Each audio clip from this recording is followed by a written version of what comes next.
overjoyed with the amount of people that came out today. One of our very special programming aspects of the day is this lecture by Mr. Jerome Feldman. And I want to quickly introduce him to you and get him right into his lecture. I know you folks want to listen to him more than me. So, Jerome Feldman has a PhD from Columbia University in Tribal Art History. He is Professor of Art History at Hawaiʻi Pacific University, Slade Visiting Professor at King's College in Cambridge, England, and Affiliate Visiting Faculty at the University of Hawaii. He's a specialist in the arts of tribal Southeast Asia and the Pacific. So today he's here to talk to you on his lecture of Feathered Warriors. So without further ado, I'd like to bring up Jerome up to the front.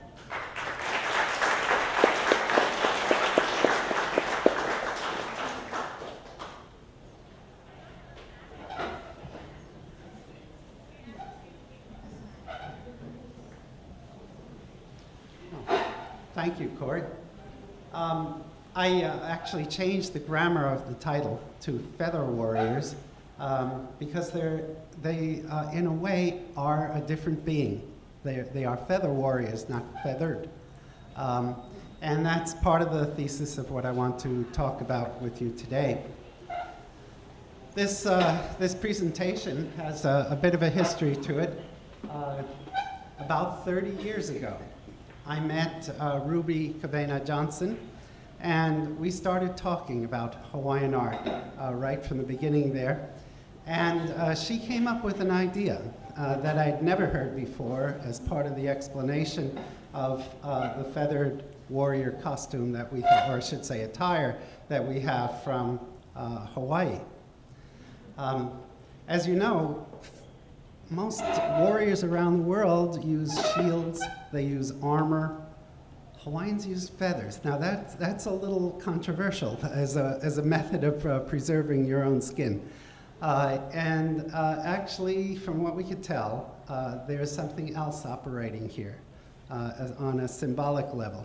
So what I thought I would do for you today is, first of all, give you an idea of what the scholars have been saying about the feathered objects and how they function within the culture, and then give you an idea of the variations of it, and then talk a bit about what Ruby and I found about this. So without further ado, let me just mention if you really want to follow up more with this, you should really look at the work of Adrienne Kepler, is very, very well known, and she was a curator here many years ago. She's now at the Smithsonian, and I tried to find the photo that was most like her personality here to show you what she is. And then Roger Rose is also a curator, a former curator here, and has done a lot of really very excellent detective work about the feathers and feather traditions within the Pacific. John Dominus Holt wrote a book on Hawaiian featherwork. And it's interesting because these feather items have been actually in largely European possession for a much longer time than they were in Hawaii with their original owners. And of course that happens inevitably because people die, but it also is interesting how many of these were carefully preserved in other cultures and other places. It's unlike the art of, let's say, sculpture, where on first contact, Westerners felt Hawaiian art was, they used terms like hideous and things like that. But they responded to these things very, very positively and wanted them very much. So, John Dominus Holt's study really gives you an idea of who owned them and over what period of time and all of that. And Hiram Bingham is an early curator at the Bishop Museum at the turn of the 1900s or so, and he wrote several very large memoirs on Hawaiian art, and several of them on featherwork. And for that period of time, they're remarkably objective. You don't find color words in there, you don't find derogatory statements. Very good early studies of the collection that he had here, and he attempted to do more around the world. I presume you came here because you're interested in Hawaiian featherwork.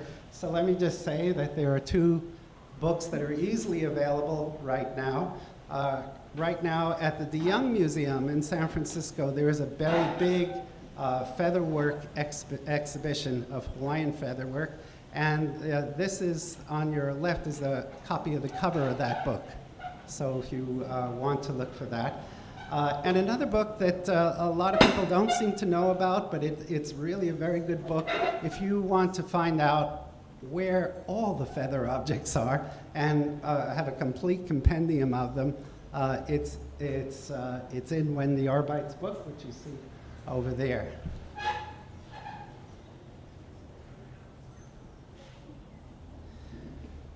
So what brings us together today are these 2 items that come from Te Papa in Wellington, and a wonderful gift, or I should say extended loan that they've given to the museum. It's really so nice to see these things back with the people who, to whom it belongs. But it's also interesting that these are such early and important pieces that we're looking at here, and they're in a remarkable state of preservation. Sometimes you should be suspicious about the state of preservation of objects because there are times when overzealous museum curators have actually fixed them very well to look brand new. But in this case, it appears as though they have simply been just very, very well preserved. And we can see it almost as it looked on the day that it was transferred from Kalaniapu'u to Captain Cook. So we have these. Captain Cook did not return, but we have the featherwork that we're looking at. Oops. There we go. Just so you get familiar with it, I myself did not care to stand in the direct sunlight for so long, so I'll come back and see it on another day when I can do it more intimately. But these are very beautiful artworks, and I don't think there is anything comparable in featherwork from anywhere in the Pacific. The Incas did great featherwork. Maoris did some. And I don't mean to demean them by saying the Hawaiians really excelled in this, but they truly did. And there are no 2 feather ahu'ula that are the same. Each one is uniquely designed. And there is some evidence to suggest that one did not wear the feather cloak of another person. That these are objects that were in contact with the body of the person. They belong to them. You could take it as a conquest in war, and that would be a great thing if you got it. That was done. But and there's another theory that the patterns, which seem to follow a very related aesthetic or a set of ideas, but the patterns on there are unique and relate to the genealogy of the people for whom the cape was made. That's another reason why you would not want to wear, especially one that you took from a conquered chief. So there's an awful lot behind these that's really quite interesting. So we have this cape, and these capes can be very large. The feathers themselves are, I guess you could say that in every society there is their precious item. It's something that you go to the jewelry store and you get. Chinese, I would say jade. You know, they have nothing against gold, but jade is the thing. Other places it's gold, obviously. It has to be a rare item, but it has to exist. So when you think about it in Hawaii, what could be more precious than the few feathers, yellow feathers in particular, that you could get off the native birds? There's no diamonds here. There's no jade. Well, there's olivine. It's just doesn't make it. So these become really precious and prestigious.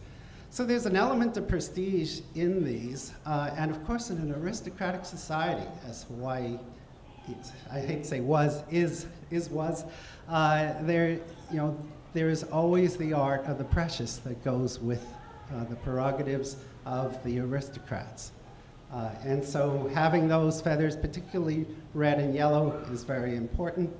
But it's interesting that the cape or the cloak is referred to as the red cloak. Ula is red, even though it could be technically 99% yellow.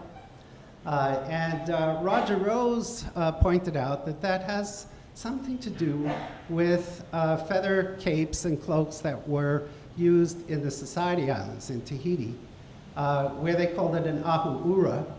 And we don't have any that survive, but ura obviously is ula. It's the same word, and those were red capes. So when they brought it here, the terminology continued, even though yellow started to be very special. I don't think, however, and I'll show you some evidence for this, that a cape could qualify if it didn't have some red feathers. And I'll show you evidence for that.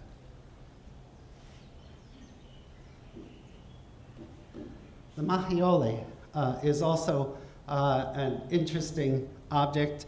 It's actually a shape that was used in many cultures for both helmets for war and ceremonial helmets. So it's an interesting shape. There's one drawing by Sidney Parkinson when he was in New Zealand showing a Maori with something that looks a little bit like that, but otherwise we don't have anything quite like that elsewhere. But elsewhere in Polynesia, we do have a lot of red and yellow headgear. It just doesn't have this unique shape that we have in Hawaii. Now, we have many examples of feather capes and feather items that were brought back by the Cook expedition. And in this drawing that you see here, or actually it's a watercolor by Weber, Cook's artist. I've often wondered, wouldn't it have been great if he had a photographer? But Weber was as close as we could get to a photographer. He was very trained in scientific illustration at the time of the Enlightenment, where it became very important for people to be accurate in what they were showing. And you see here in Kealakekua Bay, the canoes coming out to bring gifts to Cook and his officers on the ship. And if you look very closely in the front canoe, you can see the big cloak over here. And I'll show you up close. Many of the warriors on the ship are completely in their formal costume.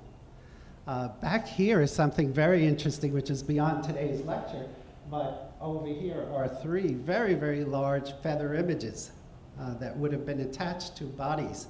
And if you look very closely, they are wrapped all the way out to here. So they were that big. And that's kind of impressive. These drawings that Weber did, when you look at them in detail, they often reveal things that are very, very interesting, and that's part of what I'm going to show you later today. So here you see close up a large Hawaiian double canoe filled with an awful lot of people. You wonder how it floats. And right there you can see all the feather paraphernalia that's actually being worn. The early kahili that they're holding, the feather staffs, are small. They evolved over time into the much larger things that we see in the royal funerals of the 19th century. But from what we have of the early times, they seem to be small.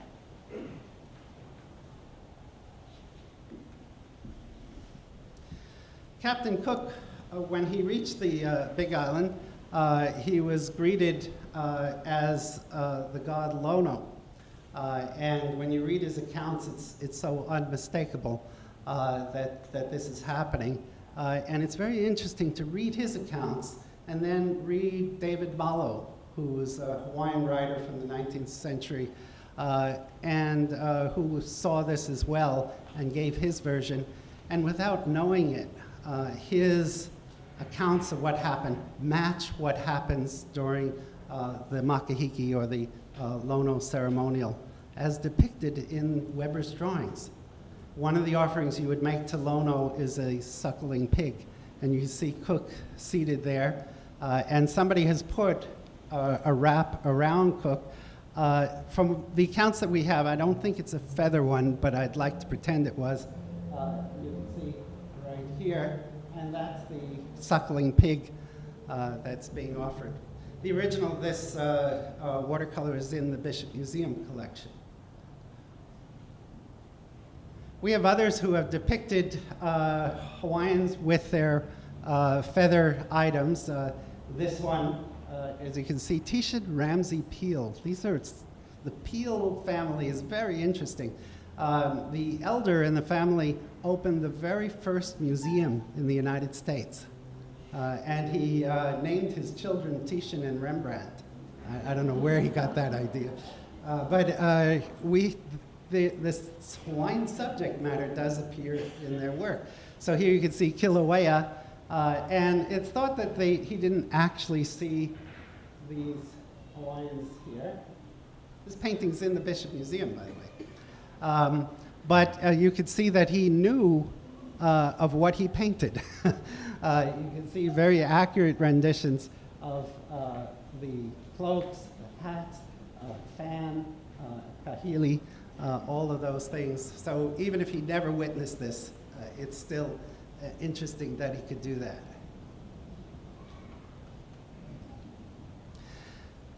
Now, the earliest items brought back by the Cook expedition are a bunch of feather capes and cloaks, and most of them have a certain characteristic to them that we find in the earliest ones.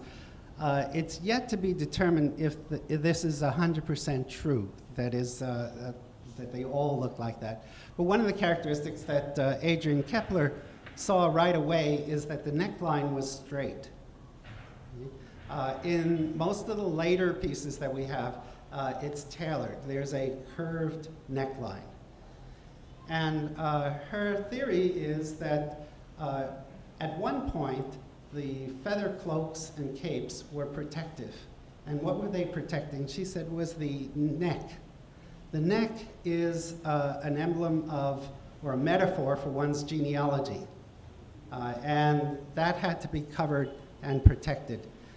And she said, well, the reason that these earlier ones are straight is that they formed a protection, if only symbolic, because I don't think feathers are really very good in a physical world of protection, but if only symbolic for the neck. And then as time went on and the prestige element of the cape became more important than protection, as war was less a part of Hawaiian society after Kamehameha unified the islands, then there was less need for that, and therefore they could tailor it in a different way. So these are drawings made from a museum called the Laverian Museum, and it had another really wonderful name called the Holofusikon, which is a really great term for this. The drawings done by Sarah Stone, who was a curator there before they could photograph these. Now, the Laverian Museum was dissolved, and its collections went to various places around the world. When we find these capes and cloaks and rare featherworks in places like Vienna and St. Petersburg, we can look back and see, oh, there it is. It's in Sarah Stone. Those were Cook pieces. She doesn't have everything that Cook collected, but it's a very good key for us to know that. And it's important to know that Cook pieces because those would be the earliest ones collected.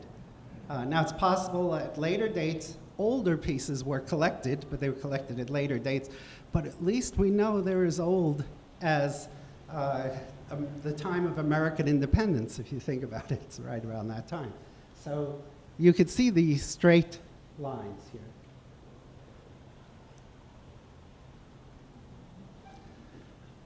If you really are into this, you need an excuse to travel around the world.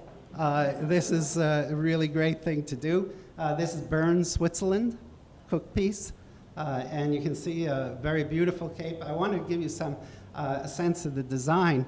And one of the things to think about is that there's an interplay here between the red and yellow. I think if the Hawaiians had gold, they would have taken gold. But red and yellow. And there's a kind of parallel here, which must have been a bit helpful for Cook, in that in England, those are royal colors too. And if you look at prestigious top-level individuals in England, they're dressed in not the same designs, but certainly the same choice of colors. Probably, I'm guessing that going back to early times in Southeast Asia, the yellow reminded them of gold, because that's the role that gold has in that area. But you can see these patterns, and while you're looking at it, I think there's an interesting interplay, although none of them are quite the same, but there's an interplay between what is foreground, what is background. Are you seeing red patterns on yellow or yellow patterns on red? And I think that the artists who made this were really playing with those ideas. And since the art is really abstract, we can read into it things, and it may or may not refer to what we're talking about. But most of the cloaks and capes have curved designs. And there's some evidence to suggest that curved designs relate to heaven, relate to the ali'i, to the powerful. And straight line designs, or pavehe, tend to refer to the earth. But it's really hard to know how strong we should hold to that, but there seems to be some evidence for that. I'll just show you a few. We have a bit of glare here. You can see that red and yellow are not the only colors that we used. Here's one. It may have had some red or yellow up here.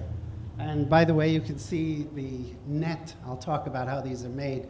The nai, the fishnet design that holds this whole thing together. Here's an interesting thing. If you're in Spain, the Museum of the Americas has a collection of art from Hawaii. These were collected by a man named Malaspina. And interestingly enough, they date from about 10 years after Cook as a collection date. But they look like they're from the same period. They have the same characteristics of the Cook pieces. But interesting, Malaspina never came to Hawaii. And there are different theories as to how he got it. For one thing, he went to the northwest coast. One theory is that Hawaiians had already started serving on ships and went to the northwest coast. Another one is that he captured some British ships and got it from them. But there's a nice collection of Hawaiian capes and helmets in the Museum of the Americas.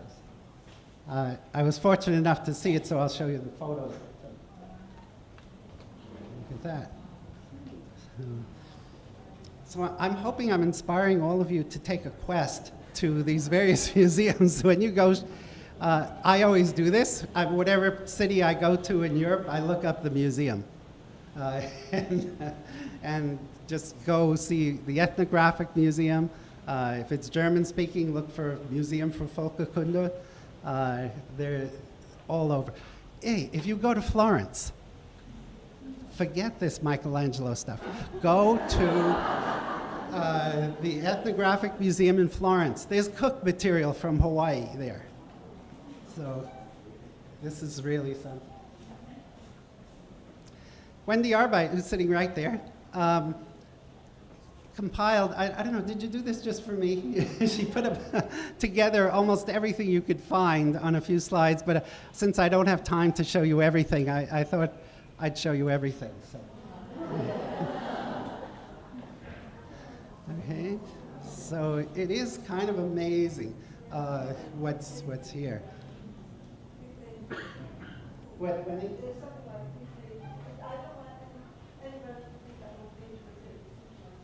3 pages of it. Okay, here's some more Madrid material. I think how about that for a modern design? You know, I always feel funny saying that because obviously modern art was influenced by tribal art. It's the other way around. Even Buffalo, New York. How about that? Of course, when you see it wrapped around, you realize that there's a possibility for a new design where it comes together. Some more capes, and more capes. Okay, so let's go back to this. And, you know, to some extent, interpreting what these things might refer to visually is something like looking at clouds and seeing people and things like that. But I think more than one person sees a canoe here, and especially at the top. And it's something we can't prove, but it seems like that is one approach. And if you look at the hokulea, well, you know, they didn't see the hokulea, but you could see something like that. There is the Cook rendering. And I do want to give you the idea that the shape of that sail is really significant. As far as I know, in Polynesia, it's unique to Hawaii. It is found outside. This is in New Guinea, not far from Port Moresby. They had a very large sailing canoes called Lakatoi that had the same sort of sail. And that's a photograph. So there's a possibility of that, and if you read that, then you can imagine these might be canoes as well, but they could refer to other things. And, you know, generally, there's a couple of concepts that go with Hawaiian art that are important to know. There's always kauna, which is hidden meaning, and that we can't always get to. It's hidden by definition, it's hidden. There's kinolau, another form, another body that something can have. And so when we say something represents something, we have to be careful not to overstate that. It could represent that, and in another context, it could be something else. So, but the more we learn about it, the more rich it becomes. And it is part of what I see as the richness of studying Hawaiian art. Some more?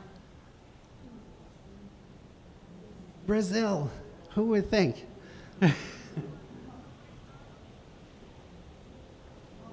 Geneva. Now, I want to point out something that a lot of the older capes have.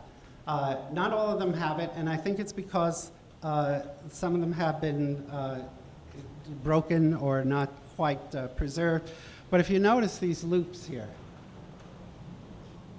and here, we're not quite sure what that's for. I've heard people say that, well, when you closed it in the front, you could use those loops, but they really don't attach. And part of what I'm going to say later on is these have a function.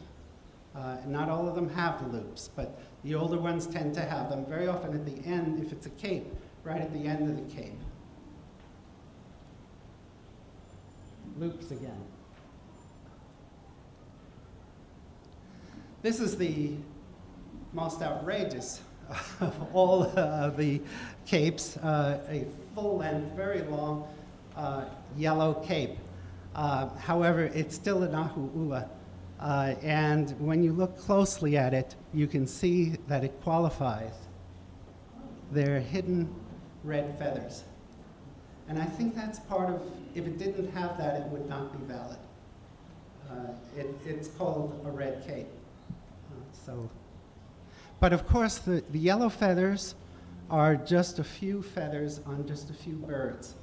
The red feathers were far more abundant, and the more yellow you had, the more precious this thing was.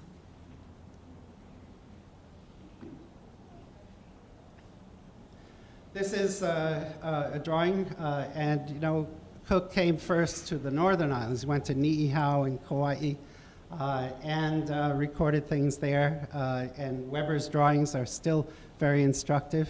And it's really surprising that you rarely see the fact that a feather cape could have what we call a feather lay. It has a band around it. That didn't always happen. One theory is that it was a bit of more protection. I don't buy it. If they wanted protection, they would have made shields. I'll talk about that later. Notice the cape. And here's an interesting thing. Is that a tailored neck? I don't know. It's a little hard to tell. It's debatable. This is the helmet band, possibly the one that, that Weber drew. And if you want to go see it, go to Russia.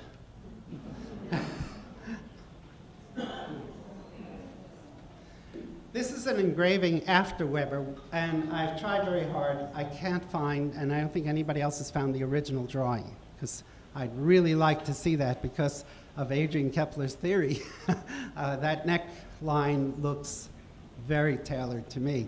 However, it's possible that it was fixed. It's actually not Weber's original drawing, so they could have made some changes to that. Yeah. Now, this is worth thinking about. Adrian Kepler has written about the mahiole, the hat, and said that the curving, arcing form over the head is an extension of the backbone. And as you can see here, this photo really fits her idea very well. And that is when you combine the cape or cloak, especially if it bunches up a little in the back, it's almost continuous like that. And of course, you don't want to connect them, otherwise the person can never turn their head. But it could be that that's part of it.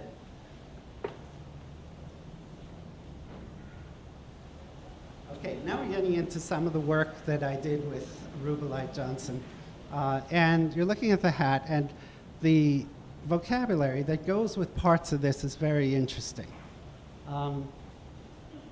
Mahiole is the general term that we use for the hat, but it's also called a haka, which is a perch, like a bird on a perch. It's also called lepe amoa, a rooster comb. And of course, that translates, if you look in Pukui and Elbert's Hawaiian dictionary, the lepe amoa is also a helmet. So this tells us something possibly about the meaning of this. In other words, are these bird people? Are these people who are in some way taking on a metaphor of being a bird? And the bird that seems to be referred to here is the fighting cock. The descriptions of battles that we find, the early descriptions, show that these warriors would appear in this full regalia, and they look bigger than anybody. In fact, the elite were bigger. They had more food. They were physically bigger than the commoners. But extending the head and having these bright colors, it certainly is not camouflage. It's not practical, but it's part of intimidation. It's part of combat. It's an association of the fighting cock with the warrior that we're talking about here. Let me just show you more helmets. British Museum. Some of them are different than you imagine. We have wide combs on them.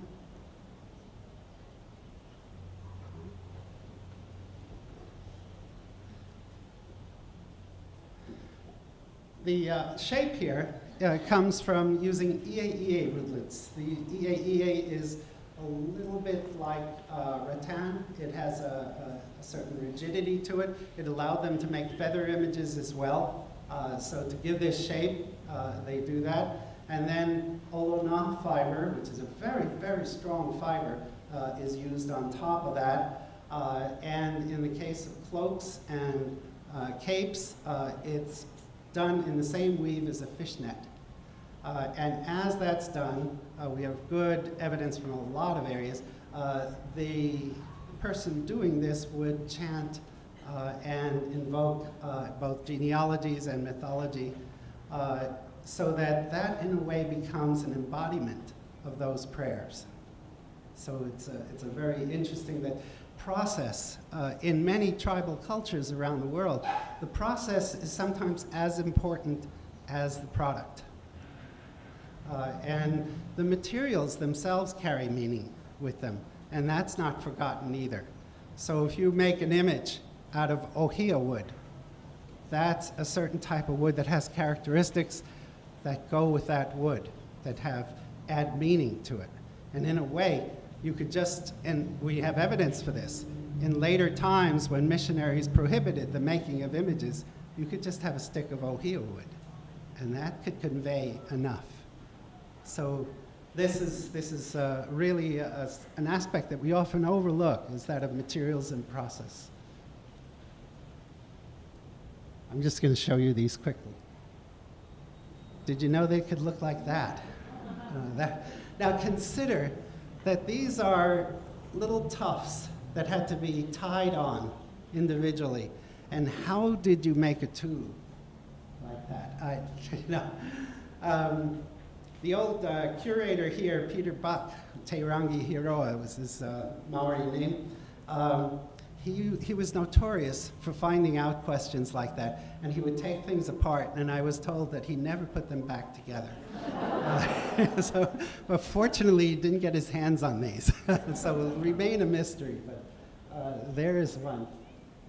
This is an interesting one. This is in the Peabody Museum in Harvard. And 1789, it was presented to George Washington, and he donated it to the Peabody Museum. I'm not sure who presented it. That's very early, by the way, but it somehow got into his hands. But it's very interesting to think that a symbol of Hawaiian royalty was with the first president of the United States. By the way, I photographed this in a cardboard box in storage at the Peabody Museum. I mentioned the Peel brothers, and I thought I'd show you a picture of Charles Ellison Peel, and his first museum in Philadelphia. Rembrandt Peale did this painting, and Adrian Kepler feels that it's the same one that George Washington had. It could be, but it's not exactly the same. Notice this is yellow. I mean, he was observant. Why didn't he get that right? But some of them could be made without feathers. Some of them are now without feathers, and they once had feathers. And I suspect that when this happens, that's a way of desanctifying it. In other words, it got into the hands of somebody who was your enemy, and they took the feathers out. But this probably never had feathers. Here's another one. There's one in Portugal. American Museum of Natural History. Now, here's an interesting detail. This possibly could have come from Hālau on the Big Island, but if you notice, there appear to be beads in this one. Madrid has several really nice ones, and these all come from the Malaspina collection. Notice that you could dye sections of it to make patterns. Probably if they did that, it never had feathers. These are very interesting, and mushrooms or something like that. But if we look at the drawings of Jacques Arago, now I have to explain that a lot of his drawings were reproduced later. They were lost. The originals were lost, but he couldn't have made this up, and we do have the pieces that verify it. But you can see here by the way, notice the tattooing here, very interesting. and feather cape. These, Arago had a tendency to like the dark side of things. And you could see that here. But he shows people in command with those sorts of helmets. Maybe these were second level officials. Okay. And take you through that again. These are Sarah Stones. Now, that shape could also be used in other contexts for actual hair.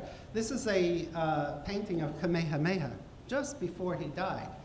And there's evidence to suggest that this type of hairdo that he has there is something they did for mourning purposes. He shaved the head and left that middle crest there. So the hair could be done this way. And there are instances where we see something like that for women as well. This is one of the first drawings we have from Hawaii done by a Westerner, Weber's drawing of a man from Kauai. But look at his hair, and his hair is done in that manner. By the way, that's, the tattooing is also quite interesting. Which is a half tattoo. It's interesting that people would do that since the face is symmetrical. This is probably the same man, a lesser known drawing, and it kind of looks like he's wearing a wig, and he may be, because we have wigs. We have in the Bishop Museum, this comes from Sarah Stone. It's a wig, human hair wig, found in Forbes Cave. So, what we have here is a person with a coxcomb hat and feathers. And, well, there's still more. They're feather girdles that go around. By the way, the early accounts, they call these feather mats, but they're girdles. We now know they were tied around. These are cook pieces. These are actual cook pieces. Feather sashes. This is a very famous one in our museum here. And you may notice the human teeth. If you contributed those teeth, that was not good for you.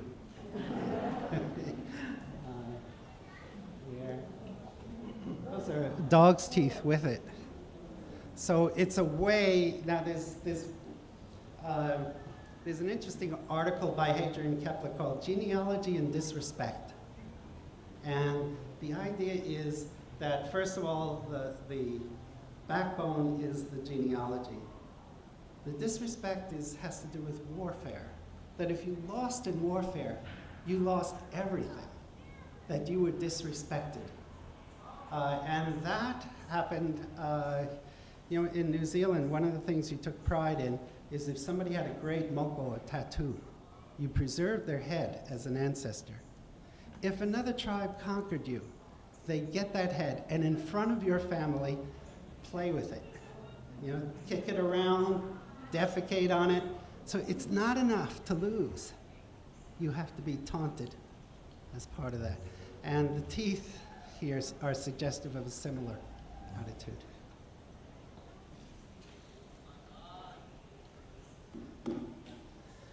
I don't think anybody could do this today, so I just thought I'd show you an old photograph of somebody wearing Kamehameha's yellow cape, yellow cloak, and the Liliuokalani sash, the feather helmet here. This is really quite something. So, is there evidence, some evidence that I would have beyond what I've already shown you, that the reason they wore this is because they were in the guise of a fighting cock? Okay. Could be other things. There you have it. Now, this is a wonderful drawing, or rather watercolor drawing combination that's in the British Library, and managed to get a good reproduction of it. And it really shows aspects of what was going on, including sort of daily life in Waimea on Kauai. You could see people gathering around. There are different types of houses and meeting places. But one of the things that's happening is a transaction going on between the British and the Hawaiians. This is different from what happened on the Big Island. It has nothing to do with his association with Lono. In fact, it seems on Kauai he was greeted as a visiting chief. But let's take a look right here. There's barter going on. You can see some kapa being exchanged here. The woman is offering the kapa, and I think she's interested in some of the metal that he has. And it's interesting that Hawaiians seem to know about metal, perhaps from bits of wreckage that would have washed ashore. But they knew it and they wanted it, and they traded for that very regularly. But there's another interaction here that's very interesting. It's this one. And there is a trade going on here, and it appears that the Hawaiian wearing the cape is demonstrating how you use it. He's pulling it out, and he has his hands in those loops. There was a reason I was pointing to that. So those bits of cordage at the end of those were used to extend it out like that. Ruby Johnson said that when they appeared in battle, that they would spread their wings to make themselves bigger, and as part of the cock-like display that they would have between each other. And in other parts of the Pacific and other parts of the world, cockfighting, of course, is done all the time. But there's a lot of involvement in some of this stuff, and especially when you look at the distant relatives of Hawaiians into Southeast Asia, it's an institution that's been written about and seen symbolically. You might say that all sports might be symbolic. That's why people get so involved in it. But the cockfight is seen as a battle. And appropriately, there's a rooster right here. So, my favorite rooster. We always refer to the Hawaiian warrior as koa. Koa is a strong wood. It's an appropriate metaphor. But there's another phrase for it. It's moa mahi lehua. We don't usually see that. And what does it mean? It means a fighting cock warrior. Lehua is the blossom of the ohia tree. Hawaiian language is really poetry. You have to understand the references to get what is being said. But definitely that's there. A cockfight is a haka moa. And this comes from David Malo. To the loser, when you lose a cockfight, eat the excrement of the moa. I think excrement was politely translated. So that's the sort of thing that we're talking about. And of course, this extends all over the Pacific. Cockfights are very important. We have wooden images that are undeniably, at least this one is, show a rooster human. So we have that. In other parts of the Pacific, there are whole cults of the Birdman. That's Easter Island is the most famous. So this is a Easter Island Birdman. They call it Tongata Manu, which means person, bird person. And you can see that here. Here's an interesting thing. In our museum is a petroglyph. It's actually a rock carving. It's not an engraving. That was found in Moanalua Valley on this island. And I'm not the only one who sees this, but it looks very much like Easter Island rock carving. And there they are birdmen. It's part of the bird cult. So what I'm suggesting here is that these people wearing the feather costume, they are birds. They are fighting cocks. They're there to show this sort of thing. This comes from my own field work in an island called Nias. This is part of a sequence of warrior dances that they do. This is a tribal area. They're not Muslim, they're not Hindu, they're tribal people. Their language is amazingly close to Hawaiian, and I'll give you a sample so you can figure it out. This one is called Sifa Manu, in the manner of the bird. And it's where two warriors face off with each other and jump and move as though they were fighting cocks. And so you could see that it's there. By the way, for those of you who speak Hawaiian or Samoan, I'll just count 1 to 10 in Nias language. Sara, dua, turlu, urfa, lima, ono, fitu, valu, siwa, fulu. You must have picked up about 6 or 8 of those. So there are people far away from Hawaii who are very related. Sometimes it's worth looking at what they do to understand what's going on here. Okay. Anybody have questions? Yes.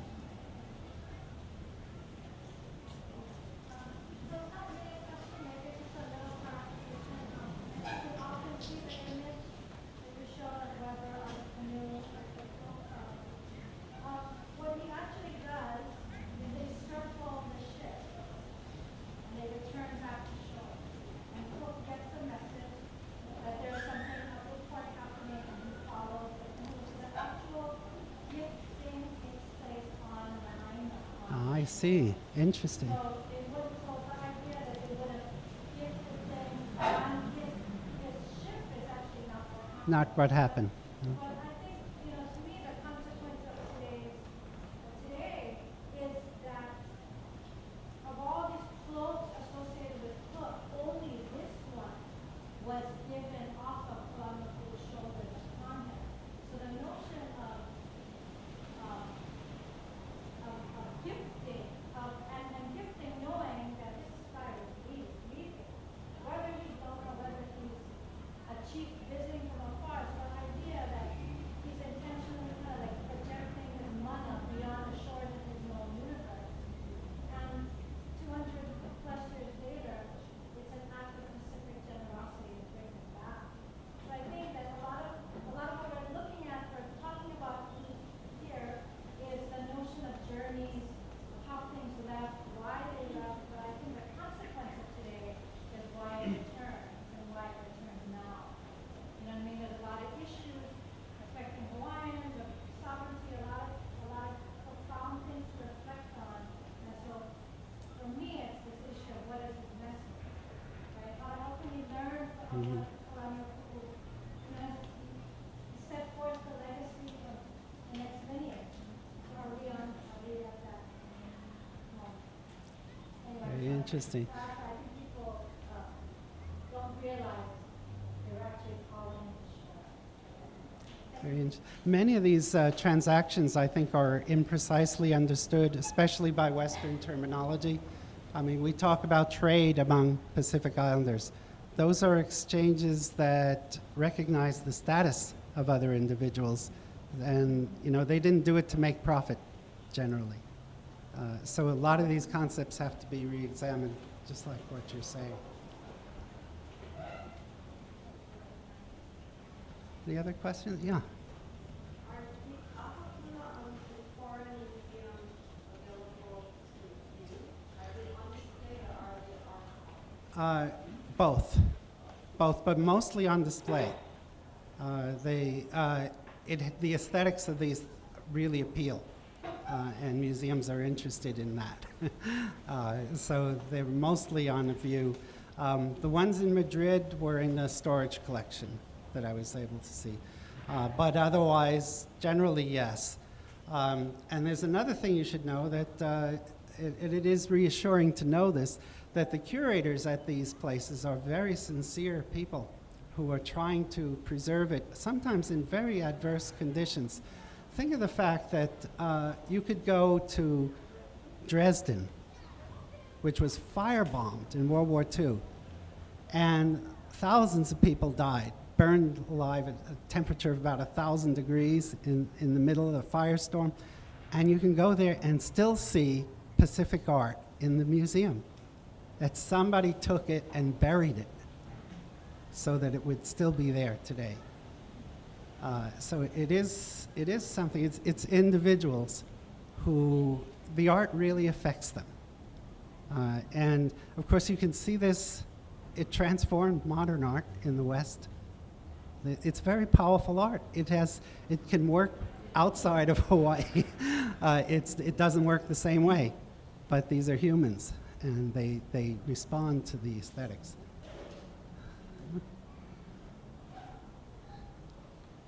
Any other questions? Okay, thank you.